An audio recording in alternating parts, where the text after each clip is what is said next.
24 de junio pasado, para no redundar y extender más el prólogo, pero sí para una presentación breve, el 24 de junio pasado, Pablo Pérez, un florista de Barrio San Lorenzo, denunció, muchas veces tal vez empujado por los propios funcionarios que dicen: denuncien, tengan la valentía, vayan a la policía, vayan a la fiscalía, hagan las denuncias. Bueno, este muchacho, Pablo Pérez, denunció una banda denominada Los Cronos en Barrio San Lorenzo. Esa denuncia tiene que ver porque le habían primero robado, ingresado a su domicilio particular en calle Amenábar al 4600, y después, seguido el robo, fue la usurpación de la vivienda. Denunció este hecho, la justicia intervino, propuso una medida de distancia para los usurpadores, muchos de ellos menores de edad, y quedó a mitad de camino respecto a la protección de Pablo Pérez. Si el señor director Roberto tiene a mano algunas imágenes del lugar donde vive Pablo, en Barrio San Lorenzo, ahí está, muy bien. Estas son imágenes de un trabajo extraordinario del noticiero por supuesto de Cable y Diario,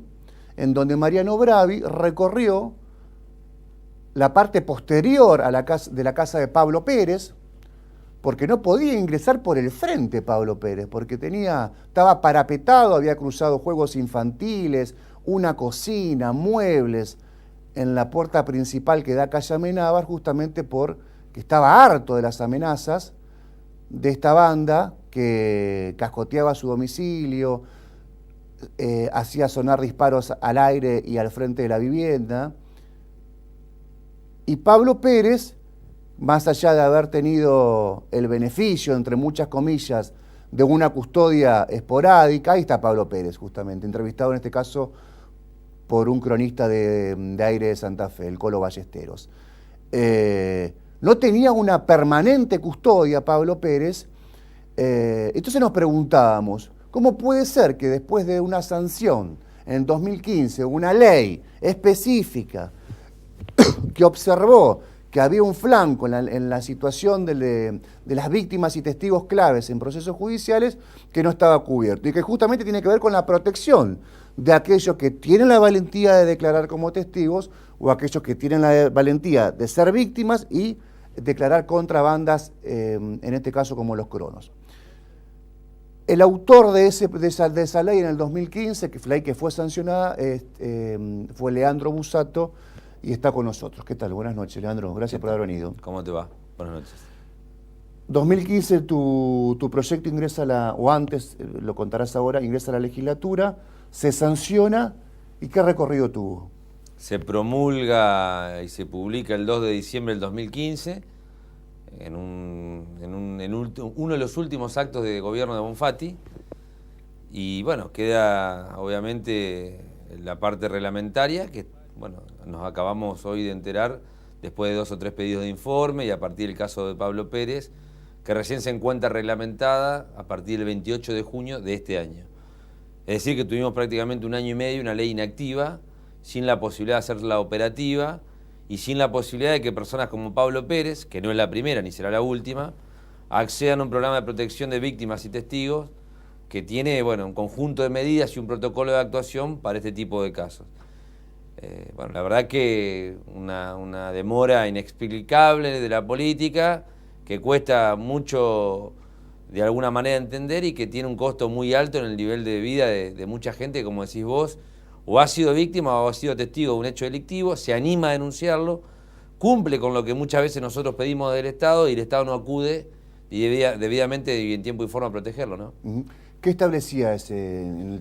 hay tiempo para charlar, ¿qué establecía tu proyecto de ley sancionado? La ley tiene dos partes importantes. En la primera parte se establece propiamente el programa de protección a víctimas y testigos, y en la segunda parte un fondo de recompensa a disposición de la justicia. En la parte de protección a víctimas y testigos se busca proteger a aquellas personas que, habiendo sido testigos o víctimas de algún delito, obviamente acuden a la justicia, ingresan voluntariamente al programa porque es con consentimiento de la persona que está siendo parte de este proceso penal, y se le aplican una serie de medidas, desde medidas de acompañamiento terapéutico a cargo de un equipo interdisciplinario, hasta medidas que son propiamente mucho más estrictas, que son medidas de protección, que implican las medidas que uno comúnmente ha visto en algunos, inclusive films, que tienen que ver con bueno, la custodia policial, el traslado compulsivo al domicilio o hasta la sustitución de la propia identidad. Bueno, este tipo de cuestiones dependen obviamente del caso y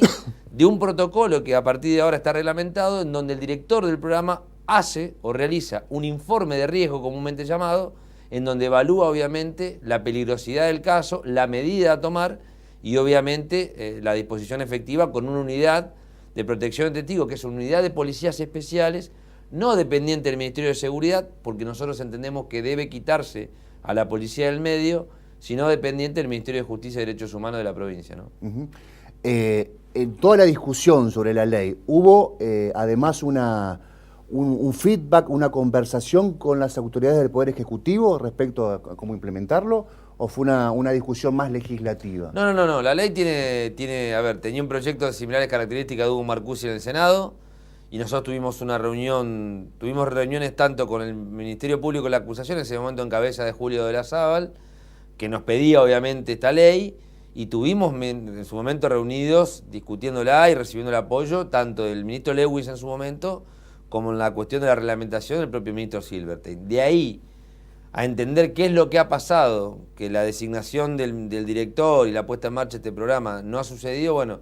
me parece que es una cuestión que el ministro debería de alguna manera responder, no sobre la base de interpelarlo, sino sobre la base de entender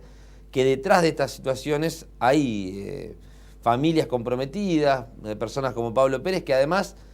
lo digo con mucho respeto, suelen ser las personas más vulnerables, no solamente en su posibilidad de acceso a la justicia, sino en su condición de vida. Estamos hablando de una persona que vive en Barrio San Lorenzo, sin comodidades, con mucha dificultad para atravesar su vida, una persona que es muy humilde socioeconómicamente, y que si encima uno le niega la posibilidad de que el Estado acuda en su protección, realmente estamos en una situación de indefensión inentendible, ¿no? Sí, yo definitivamente creo, lo dije en otra oportunidad, que si el caso de Pablo Pérez era un caso que se daba entre los bulevares, no estaríamos hablando de Pablo Pérez reclamando en los medios de comunicación, pidiendo visibilidad para obtener respuestas. Es el caso típico de una víctima pobre, que queda fuera, digamos, del paraguas de la protección del Estado. Después de 3 años de implementación del nuevo sistema, en el que ya se veía venir la densidad de la operación de ciertas bandas criminales, narcocriminales, en las grandes urbes de la provincia, Santa Fe, San Rosario, bueno, Reconquista, Venado Tuerto. Es como inentendible que todavía exista, primero este dato que para mí es